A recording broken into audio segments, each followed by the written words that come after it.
This is an unnamed essay. Day 1. Welcome home, brother. I am neither home, nor is this man my brother. I'm in the outskirts of Boonville, Missouri, in the middle of a privately owned campground. A band of Midwestern hippies has rented the property to throw their annual Burning Man-style festival known as Interviews. It's meant to be a retreat from the burdens of the real world, a man-made utopia where love and drugs flow freely. Artists express themselves without censorship, and middle-aged women express themselves without clothing. People are encouraged to share, and there is a blind faith that your generosity will come back around. The man opens his arms for a hug. I hesitate, eyeballing him. From the waist up, he has the appearance of an 18th century adventurer. His facial hair is waxed and sculpted, and he boasts the kind of hat an explorer would wear. Waist down, he looks like a cheap prostitute, parading around in fishnet stockings and turquoise short shorts. I note this juxtaposition, labeling him as Jerry Springer material, and then lean in for the hug. As I embrace what could pass as the Pringles man in drag, I begin to question my choice in spring vacation destinations. My boyfriend Mario and I had thought it'd be refreshing to leave Chicago to spend a weekend camping with my earthy college friends. 6 years of big city living have made me uptight and cynical. Perhaps spending a weekend in a forest full of Doctor Who fans could change all that. But now it dawns on me that Mario and I know nothing about camping. And despite being an avid fan of marijuana, I'm not much of a hippie. And as much as I really want to be open-minded, this hug is lasting an uncomfortably long amount of time. I'm ironic, the man says as he releases his grip. Sensing my confusion, he clarifies, my name is ironic. I come to find out this man's name is not ironic. It's an alias, or what the campers call a burner name. Everyone here has one. On the outside, you might be an assistant manager at a Hot Topic named Zach, but here you're Mephisto, king of the fire nymphs. In an act of conservative rebellion, I remain Keith. Ironic hands me a pamphlet outlining the weekend's schedule of activities, which include a Salute the Sunrise happy hour, a breathing and meditation workshop, and something called the Dance of the Singularity, which commands campers to, quote, bring your drums, bring your feet, move until the vortex we create together pulls us in and there is no escape. Day 2. After forcing down lunch, Mara and I walk to the car to charge one of our iPhones. We can tell we're close when we hear the mechanical hum of the power lines.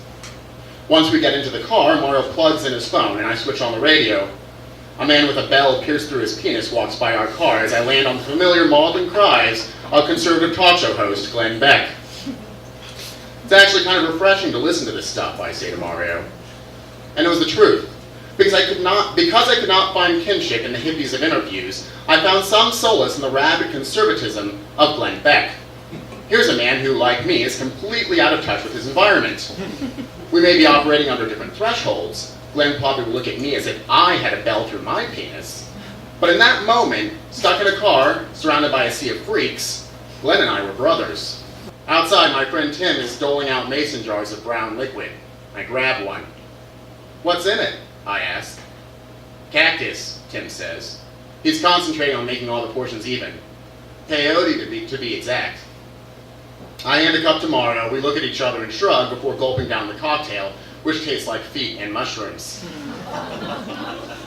Suddenly, colors and sounds explode out of the darkness. At first I think I'm hallucinating, but it turns out that in my drugged-up stupor I had wandered to a meadow enclosed by trees and doused in moonlight.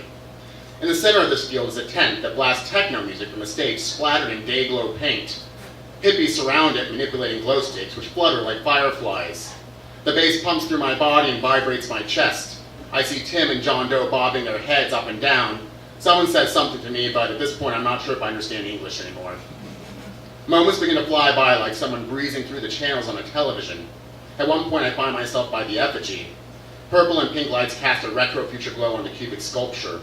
A few burned-out campers stand underneath it, scrawling poetry on its base in Sharpie marker. I hear Jimi Hendrix's Purple Haze blasting from nowhere, and on the projection screen are a couple of naked women awash in sepia tones, jumping up and down in slow motion. Next, I'm on a trail passing by a middle-aged nudist couple, a row of metallic African masks on pikes, and a man dressed as Santa Claus. All this is intermittently interrupted by the starry sky, which I can't stop staring at. Then I hear a hum and realize I'm beneath the power lines. An inexplicable sense of awe overcomes me as I gaze at the metal skeletons, which continue infinitely into the darkness. These must be gods, I think to myself. And then it hits me. The moment I've been waiting for. The moment where I get it. I get everything. I'm at one with interviews. I'm at one with the hippies and their trees, and the birds, and the power lines, and even ironic. I have faith that the good we do will be paid in kind, that if we just look out for each other, no one will ever be one for anything. We don't need a government. We don't need jobs. Who's going to clean the toilets? Who cares? This is utopia, baby. We can just will them clean. We can will ourselves clean. Purify our souls in a shower of moonlight. Day 3 morning. Groggy, we make our way to the car. We recline our seats, plug in the phone, and crank up Glenn Beck. That was interesting last night, wasn't it? I asked. I'm wondering if Mario shared my experience. Did he finally get it? Was he too now a free spirit? It was all right, Mario said. Kind of just made me really tired. Glenn chimes in. The liberal agenda is going to turn this country into a socialist, fascist police state that taxes and spends and... The radio goes silent. I look at Mario. Mario looks at me. We shrug. I turn the key. Rawr, rawr, rawr, rawr, rawr, rawr, rawr. Nothing. I try again, but still it won't start. The battery is dead. By the time we get back to camp, everyone is up. We find Tim and Laura Lee. I know this is inconvenient, but can you guys jump our car? The battery died.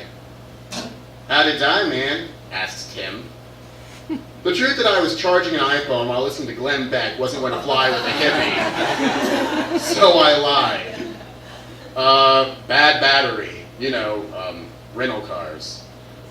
Well, tonight's the big night, dude, with the effigy burning, so maybe tomorrow? Tomorrow wouldn't work for us. Mario and I need to be on the road as soon as possible to return to Chicago, and considering the effigy burning is allegedly the most bacchanalian orgy in mid-Missouri, I doubted many people would be up, or at least on this plane of existence, by the crack of dawn. That's all right, I say as I see John Doe stirring in his tent. Hey, John, do you know of anyone that can give us a jump? Sure, says John Doe. But you should probably ask them tomorrow. Tonight's the effigy. I was beginning to realize the futile nature of my quest. At that moment, I feel cheated. That feeling of peace, love, and harmony I felt last night, it was all the drugs. Faith alone won't solve all the world's problems. This campground's not the birthplace of the next Shangri-La, and the campers aren't explorers on the cusp of a brand new world. Nor are the answers to life's problems in a cup of brown liquid or stuffed into a pipe or lodged inside some dream catcher. And sometimes life entails doing things you don't necessarily want to do, like jumping a car. Finally, we find someone with jumper cables who's willing to help us out. Once we get the car running, we decide to cut out early. In a whirlwind, we tear down our soggy tent, eat the last bit of our marshmallows, and say goodbye to our camp. You guys are going to miss the best part, they bemoan. I think we'll live, I say, slamming down the hatchback. We wave goodbye and drive off, an overwhelming sense of freedom filling me up inside. On the way home, we stop off at a Red Lobster. I don't know if it was the residual effects of the drugs or just general fatigue, but as we entered the restaurant, I could have sworn I heard the hostess say, "Welcome home, brother." Thank you.